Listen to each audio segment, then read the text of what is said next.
गहरी रात का समय था, जहां कोहरा संगम के नज़दीक चादर बनकर फैला था। प्रयागी की आंखें उस बेली ब्रिज के खंभे पर टिकी हुई थीं, जहां उसके दादाजी की कहानियां गूंजती थीं। 1 मिनट पहले तक हर चीज़ सामान्य लग रही थी, लेकिन अचानक एक परछाई फिर से प्रकट हुई। उसके हाथ में वही फोटो थी जिसने उसकी मनोदशा बदल दी।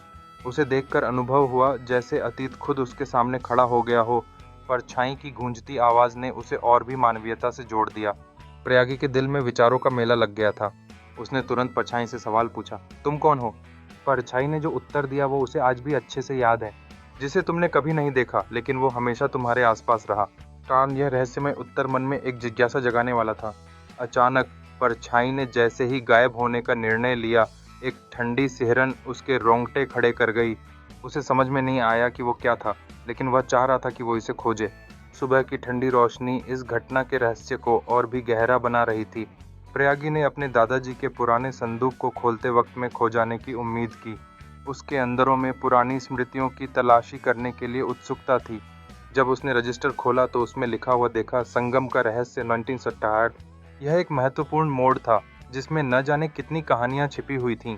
उसे पूजा को तुरंत अपने निष्कर्षों के बारे में बताने की तलब हुई। पूजा का चेहरा आश्चर्य से भर गया। वह समझने लगी कि 1978 में प्रयागराज में क्या हुआ था। प्रयागी ने उसके मन की गंभीरता को समझते हुए कहा, यही जानना है, लेकिन यह सिर्फ शुरुआत है। इस संदूक की खोज ने उन्हें आगे होने वाली घटनाओं के संकेत दे दिए थे। उस दिन वायरल हुए वीडियो में बाबा संगम के किनारे ध्यान लगाए हुए थे। वीडियो में संगम से एक तेज प्रकाश निकलता दिखा, जिसने उनके मन में अनगिनत सवाल खड़े कर दिए। क्या यह प्रकाश वही रहस्य था जिसे खोजने में उनका समय लग जाएगा? अगले भाग का विषय तय हो चुका था। 1978 के संगम रहस्य की पहली परत, प्रयागी के दादा का अद्भुत सपना और भूले बिसरे नक्शे की यात्रा।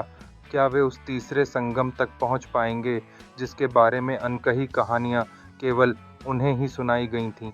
एक नई यात्रा, एक नई खोज के लिए वे मार्कर और मिट्टी के रंग में अपना भविष्य छापने को तैयार थे।